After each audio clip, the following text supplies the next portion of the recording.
Welcome to the Visionary Chronicles. Today we're going to talk a little bit about courage. It's one of these subjects that not a lot of podcasts talk about, and one for me I think is imperative for you being a visionary leader. So I'd like to talk about it a little further today. And the one thing I love about the subjects that we talk about with the Visionary Chronicles are things that aren't normally talked about. You get a lot of book knowledge, you get a lot of Q&A with people in regards to subjects that they talk about.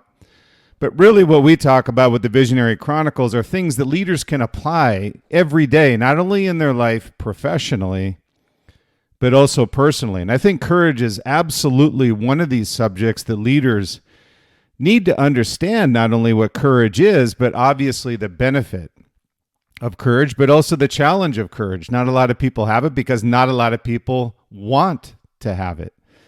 So I love a quote from Martin Luther King, who said, "Faith is taking the first step, even when you don't see the whole staircase." This quote from Martin Luther King Jr. speaks to the importance of courage, and not only courage, but faith in leadership. And it's one that you don't always know the ending, but you have to take the first step. And not everything is going to be without risk. And in order to be a visionary leader, one that's generational, brands that are generational, look at them all. They've always had not only a visionary leader, but also a leader that has courage. But that's a piece of that leadership formula. And if you don't have that, then you're effectively not a visionary leader, because one of these traits of courage is risk. Risk is where you need to risk failure in order to have success. And I talk about this over and over again, but it's a formula. It's a formula that all successful, generational, visionary brands have had, is this formula of continual failure. And another quote, which is fail faster, succeed sooner. And it's one of these where the brands that play it safe are traditionally the brands that are commodities, and their only competitive advantage is price point. And if that's your only competitive advantage, by the way, you don't have a competitive advantage. So again, this quote from Martin Luther King, where faith is taking the first step even when you don't know the whole staircase, it applies both personally and professionally in your life, is having the courage to do things that you know are right, and or things that disrupt the status quo, things the way they've always been done. So I love people and ideations, and I can tell the people who are visionary. And Johnny Ive was this way with Steve Jobs, where Steve always wanted Johnny to be honest.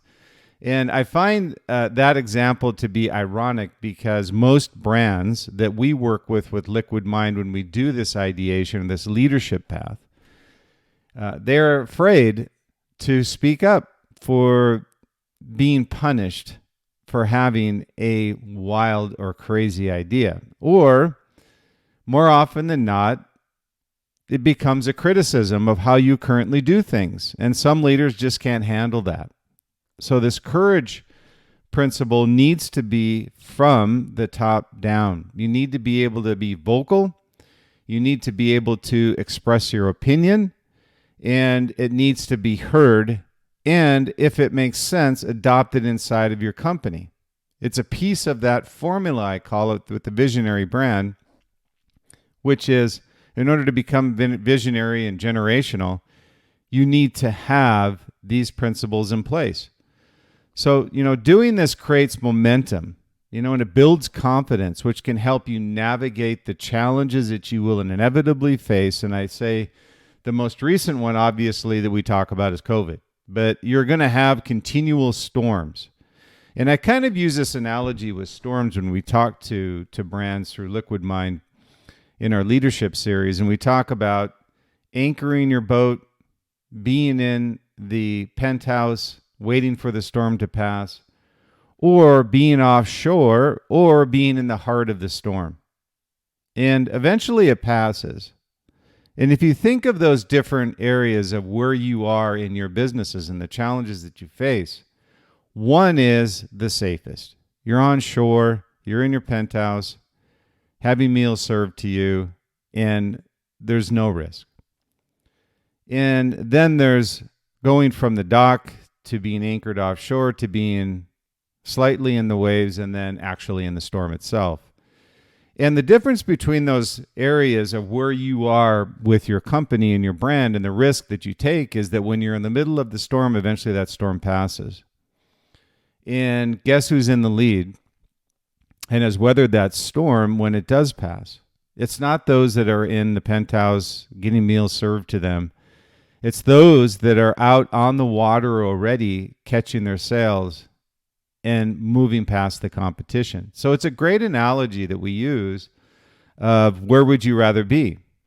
Now, I get those that want to be safe, and I get those that want to be less safe, and I get those that don't want to be safe at all. And it's just courage of visionary leaders to see the future and have faith that things will work through once you navigate this storm. You know, and interestingly enough, courage is a word that's not often used when you're describing leaders. You know, more often than not, you know, those who are visionary instead will use terms like risk taker, innovator, disruptor, and certainly all those are applicable. But all of these are descriptors of something that's built off of a foundation of courage. You know, those who have courage understand the path ahead, the challenges that you'll face, and have a plan of how to navigate through these challenges that inevitably will come in any business. So when you look at these descriptors of what a risk taker is, innovator, disruptor, whatever you want to call it, courage is a trait that dates back to centuries, Alexander the Great. And then it's common in all the visionary leaders today. And having courage, again, is a trait and a piece of that formula that I say is required in order for you to be visionary. And it's not a one-hit wonder thing. It has to be with your team that you've instilled confidence and leadership and courage, a risk taker, a disruptor, that you're consistently doing this every day, that you're talking about it. You're allowing your team to express their opinion, to allow them to have creative ideas, to whiteboard things that will make your company better. But at the same time, being able to take that constructive criticism as a leader is courage. And that's very important when we sit in meetings and we talk to leaders of these great brands, is many of them are self-confident. They can take it. They can take the punches. Those that are not self-confident are in commodity brands that inherently have only one competitive advantage, and to talk about that is price point. You don't want to be there. You want to be a generational brand. So as a leader of your brand, courage is a trait that's required in order to take risk. And risk, most people think of, well, we're going to build the product, we're going to try to do a concept and commercialize that concept. But courage and risk also is a leadership principle which becomes personal with a lot of people. So you want to be sure that as a leader, you understand that risk and courage, you know, courage is from the heart. Risk many times is from the head. So courage is a vital quality for effective brand leadership. And the brand leading your teams, the brand leading your vision of the future of where your brand is going, and also setting the path forward of where you're going to go and adapt along the way relative to barriers that you face, and how you overcome those barriers is going to lead to your eventual success. So when I look at these brand leadership principles, again, courage being one of these, you know, courage again is a vital quality for effective brand leadership. And I have 5 principles. Now there's probably many more, but there's really 5 what I call brand principles on how to be courageous in your leadership. And the first is taking calculated risk. And One thing that I find interesting is I was an entrepreneur. I had my own company. I started from scratch. And again, I talk about throwing the word entrepreneur around really loosely, which actually bothers me because I think it's a badge of honor for those that started with nothing and built something of value that somebody eventually purchased. And that was the case with me. And I was very fortunate, very blessed. And I started with nothing on an apparel company, ran it for 10 years profitably, and sold it to a VC firm. So I'm one of the fortunate ones that had the resources, the tools, but not the money. I started with nothing and built something. So one thing that I learned along the way was calculated risk. And what does that mean? Well, what it means is being able to understand, and they say entrepreneurs are risk takers. Well, I agree to a certain degree. Entrepreneurs are risk takers, but they also understand risk and learn how to lessen that risk as a result of taking that risk. So when you look at to make bold moves that differentiate your brand from competitors, you must be willing to take these calculated risks. Calculated meaning you understand before you venture off into this path the barriers you're going to face and the moves you're going to have to make in investments and resources in order to overcome those barriers. That's a calculated risk. You just don't dive in not knowing what the path forward looks like. So this requires courage also, and it's always a possibility of failure. You can take risks, but they're more likely to pay off if you have this forward-thinking, what I call strategic planning, and a solid understanding of your brand's strengths and weaknesses. If you're going to go into a new category, you're going to do a product line extension, whatever it happens to be, you need to understand your strengths and weaknesses. Many times people are blind to the fact that there are competitors out there. When they say, I want to start a new apparel brand, the category is in sporting goods. Well, you're going to face the big three. There's a matrix issue along with not just having great product. And you also need to understand all of the strengths and weaknesses of your brand and how to find a niche out there in order to grow market share. What I call flying under the radar. Find your blue ocean opportunity. Don't swim where the sharks are in the bloody water. There's plenty of open water in the ocean. And I'd love to use that analogy for entrepreneurs who are out there starting their first company. So I said the second thing is, first is taking calculated risks. The second thing is be willing to challenge the status quo. I always say this is just because things are the way they are doesn't mean that's the way they should be. So some of the greatest ideas I've seen come out of companies are ones where they're challenging the process, the status quo of a product and how it works, a service and how it works. So to truly stand out in a crowded marketplace, you must be willing to challenge the status quo wherever you see it. And that status quo, by the way, goes back to courageous leadership. Those who can take that constructive criticism from their team and find ways to make their company better. And this is really a status quo. Status quo is not just the external, it's the internal as well. So you have to take a fresh approach to product development, marketing, customer experience, in particular customer experience, because you could have the greatest product in the world, but if the customer experience is awful, I guarantee you there's going to be no lifetime value to that customer because they're just not going to come back. So it takes courage to break away from the conventional thinking, but this creates a more compelling brand that resonates with your customers.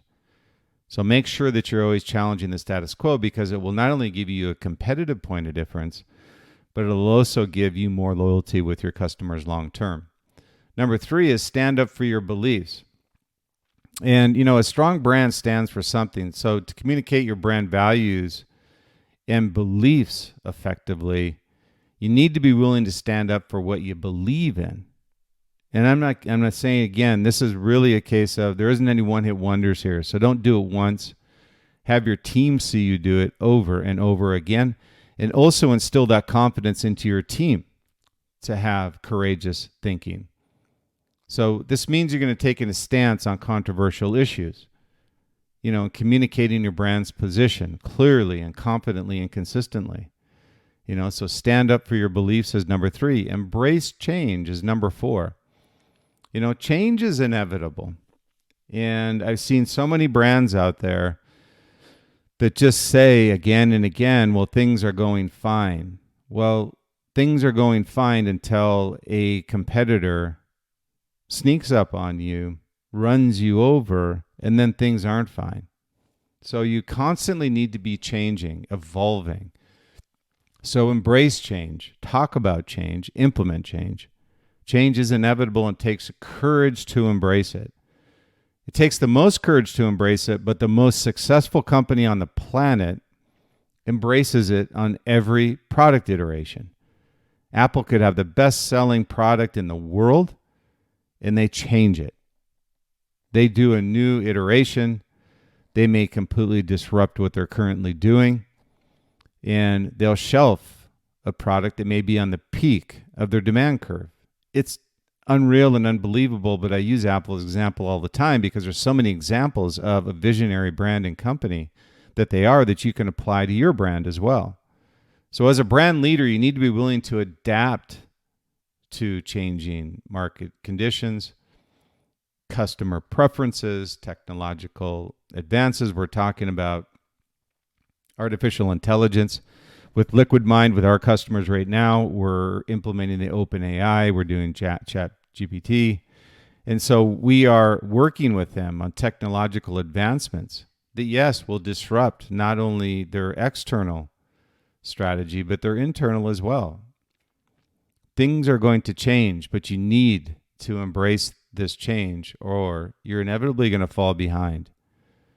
So this means to be open to new ideas and approaches, even if it challenges the ways things have been done, both externally and internally. And I keep saying that because I want leaders to understand you don't just sit in these 4 walls and look at the outside and think things need to change on the outside. Well, look a little bit internal. I can tell you more often than not, the more effective you are in embracing change internally versus externally, the more successful you'll be. So embracing change. And then lead by example. I always say, finally, to be an effective leader, you must lead by example. Don't be a one-hit wonder. Don't be a fake. Be authentic. And I say be authentic because when you're out with people having a drink or having dinner or at home, otherwise, don't be a fake. Be authentic because people will see through it. And I say lead by example.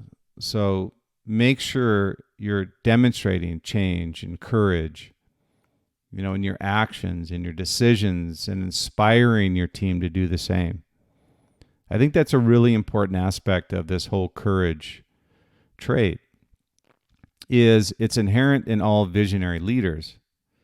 But what it does, it creates other visionary leaders because of the inspiring way that you have taught them to be courageous in their leadership.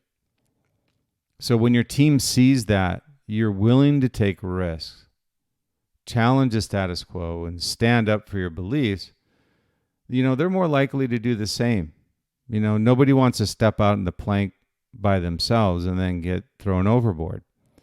And I see that over and over again. And I ask the leaders, are you willing to embrace change? Are you willing to take constructive criticism? Are you willing to be courageous with your leaders and embrace them when they give you ideas that challenge the way things have been done? And you even get fake in that. So I say, lead by example.